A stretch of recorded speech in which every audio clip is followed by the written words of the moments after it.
Spectators or partakers? That is the question for us today concerning God's oneness. The game is on. God is real, and his oneness is not what we expected. Are we just spectators of God's oneness, or can we participate with him? Even those present at an event participate greater than those who watch from afar. Which one would you rather be?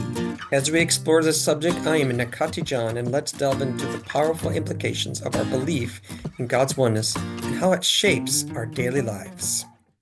In looking at God's oneness, there are major groups of religions that say we can only be a spectator of God's oneness. Islam specifically says we just need to submit and believe in God's oneness. Anything else is apostasy. No partnership with him is allowed. Dwelling with him does not exist. Totally out of bounds to think such things, such thoughts. Two questions come before us today. So, does God's unity or divine oneness allow him to share himself with us? Or is he absolutely alone? Is God absolutely alone, which means he does not share himself at all? In summary, the idea of absolute oneness is Allah has no partners, no likeness, no son, and no spirit. He is utterly alone. As Christians, we do not deny that God is unique, but other religious systems take that a step backwards and say he is one alone, absolutely by himself. To partake in God's oneness, the Hebrew Shema in Deuteronomy 6, verses 4 to 6, gives us insights into this blessing. It says, "Hear, O Israel, the Lord our God, the Lord is one. You shall love the Lord your God with all your heart, with all your soul, with all your might. And these words that I command you today shall be on your heart." The words here show forth how God's oneness exists and connects to these believers. The Lord's oneness connects to our hearts. Detachment is not a part of the equation. Here the word for the one, here they said that God is one, is the same word used to describe Adam and Eve's becoming one flesh in Genesis 2:24, and the joining of day and night in Genesis 1:5. The use of the Hebrew word for one unites things, always uniting things together. Notice that in this verse, how the unity joins with those who declare Yahweh's unity. The Lord our God, the Lord is one. Love the Lord your God.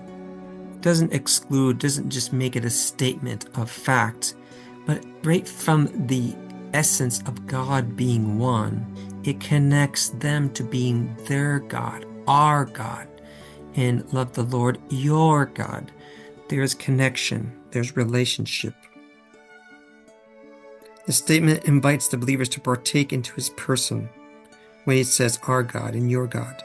The use of the pronoun as a possessive connection to God shows that the desire for God's unity to avoid isolation.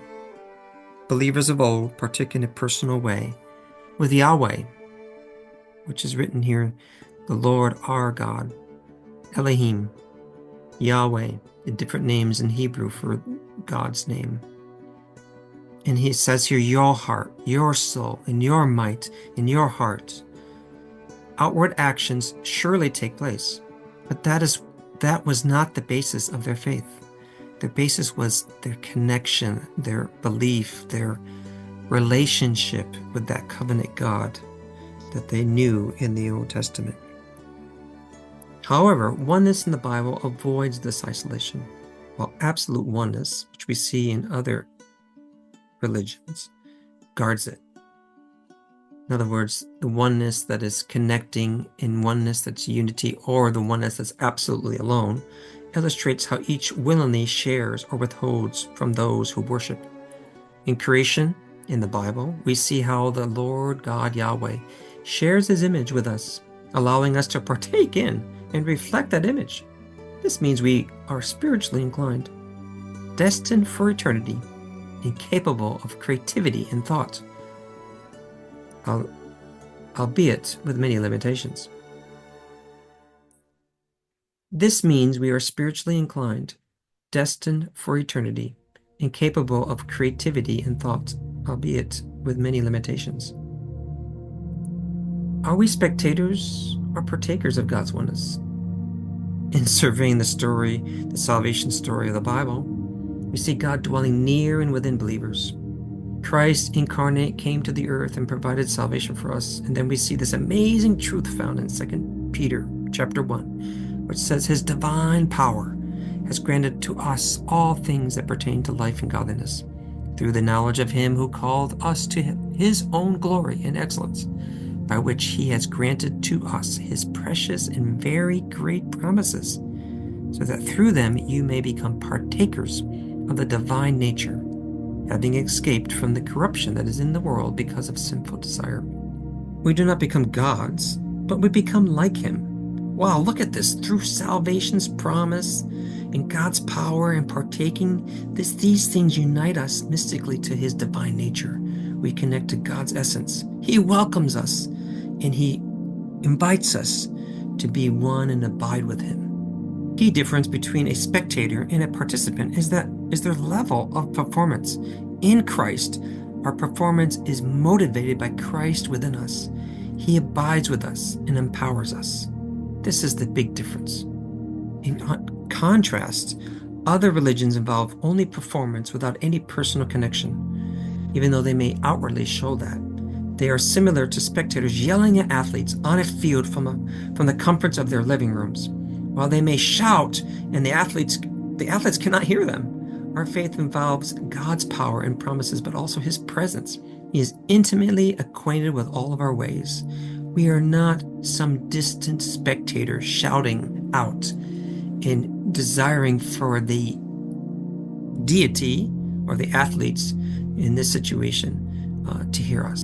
I would say a good definition is a person who is born of God, shares in God's divine nature, growing to be more like him because they are empowered and indwelt by him. God is our Heavenly Father, although he is for us, and the Son is with us, and the Holy Spirit dwells within us. Our salvation by becoming more Christ-like. Understand God's mystery of oneness and how he shares that with us. It's a great truth to think and to meditate upon. For more insights, please look at the books Absurdity of God's Oneness or Searching Below the Surface, or even the book on Defining Marriage. These explain more in detail about some of these biblical truths.